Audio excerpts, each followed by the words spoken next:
श्री स्वामी समर्थ. नमस्कार मित्र आणि मैत्रिणींनो. ज्या घरात महिला ही 3 कामे आवर्जून नेहमी रोज नियमित करतात तिथे लक्ष्मी कायमस्वरूपी निवास करते. लक्ष्मीचा सदैव वास त्या घरात असतो. चला तर ती कोणती कामे आहेत आजच्या व्हिडिओमध्ये पाहूया. पहिलं काम आहे ते म्हणजे तुम्ही कधीही स्वयंपाक घर अस्वच्छ ठेवू नका. जेवण झाल्यानंतर लगेच ती भांडी धुवून जागच्या जागी ठेवा. अनेक लोकांची अशी वाईट सवय असते की रात्री जेवल्यावर भांडी धुत नाही, ते सकाळसाठी ठेवतात. या वाईट सवयीमुळे घरात नकारात्मक ऊर्जा हे तयार होतं. त्यामुळे स्वयंपाकघरात कधीही अस्वच्छ भांडी ठेवू नका. यामुळे राहू केतूचा अशुभ परिणाम आपल्या घरावर होतो. याशिवाय जेवणानंतर कधीही ताटात हात धुवू नका. असे केल्यामुळे तुमचे भाग्य आहे ते कमकुवत तुम्ही स्वतः बनवता.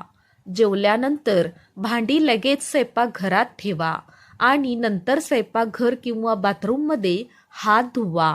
भांड्यात हात धुतल्यामुळे तुमची जी आर्थिक स्थिती आहे ती कमकुवत होऊ लागते. आजकाल असं दिसून येतं की काही लोक आपल्या पलंगावरच बसून काहीही काम करू लागतात.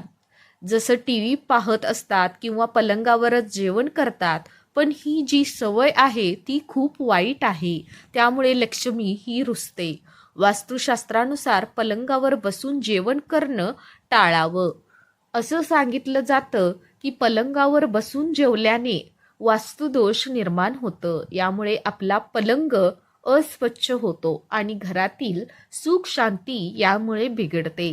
तसेच अनेकदा आळसमुळे किंवा आपल्या वाईट सवयीमुळे काही लोक स्वयंपाकघर स्वच्छ करणं किंवा स्वयंपाक बनवून झाल्यावर ते अस्वच्छ तसंच ठेवतात. यामुळे स्वयंपाकघरातील अस्वच्छता पूर्ण घरात पसरते आणि अशा घरात धनसंपत्तीची वाढ होत नाही.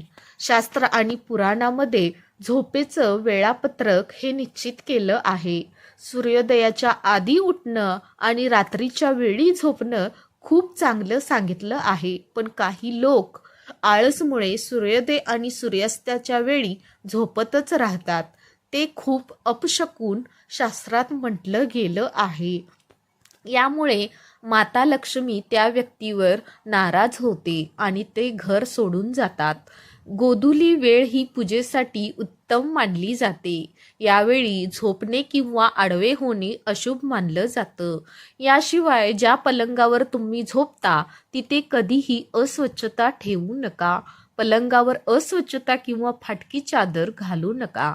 यामुळे नकारात्मक ऊर्जेचा परिणाम तुमच्या नशिबावर होतो. सकाळी उठल्यावर पलंग साफ करा आणि चादर व्यवस्थित लावा. खूप दिवस एकच चादर पलंगावर कधीही ठेवू नका. घाणेरडी चादर तर अजिबात ठेवू नका. त्यामुळे घरात दरिद्रता येते. दररोज पूजा केल्यानंतर पूजाघर किंवा मंदिर स्वच्छ करावं. पूजाघर कधीही अस्वच्छ ठेवू नका. असं केल्यामुळे तुमच्या घरात प्रगती होत नाही आणि माता लक्ष्मीची कृपा तुमच्यावर सदैव राहते. जर तुम्ही दररोज पूजा करत नसाल तर मंदिरात कधीही धूळ जमा होऊ देऊ नका. असं केल्यामुळे तुमच्या घरात दरिद्रता तयार होते. मानसिक तणाव कायम राहतो.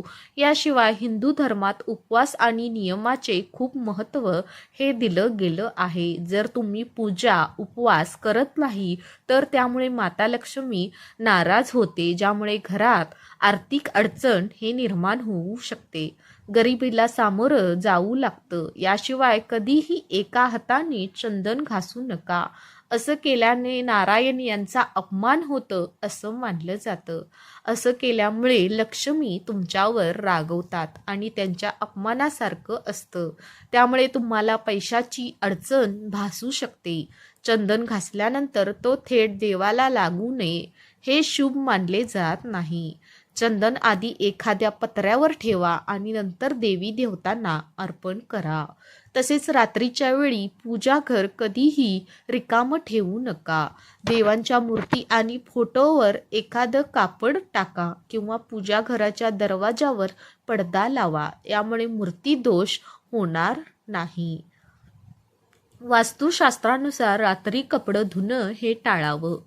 असं केल्याने घरात नकारात्मकता निर्माण होतं, त्यामुळे टाळावं. कारण रात्री नकारात्मक ऊर्जा जास्त प्रभावशाली असतात.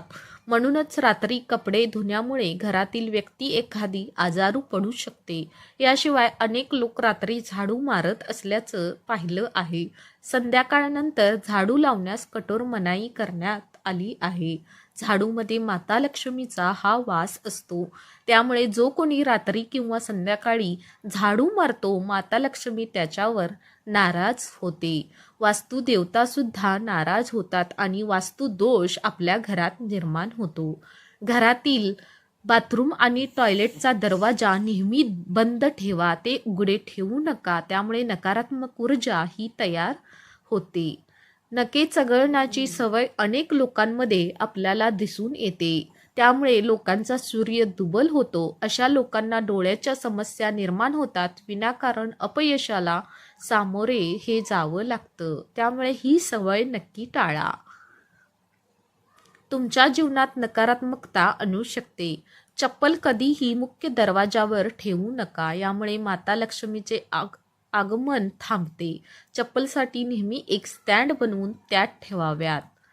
जर तुम्हाला ही माहिती आवडली असेल तर प्लीज चॅनलला लाईक करा, सबस्क्राईब करा.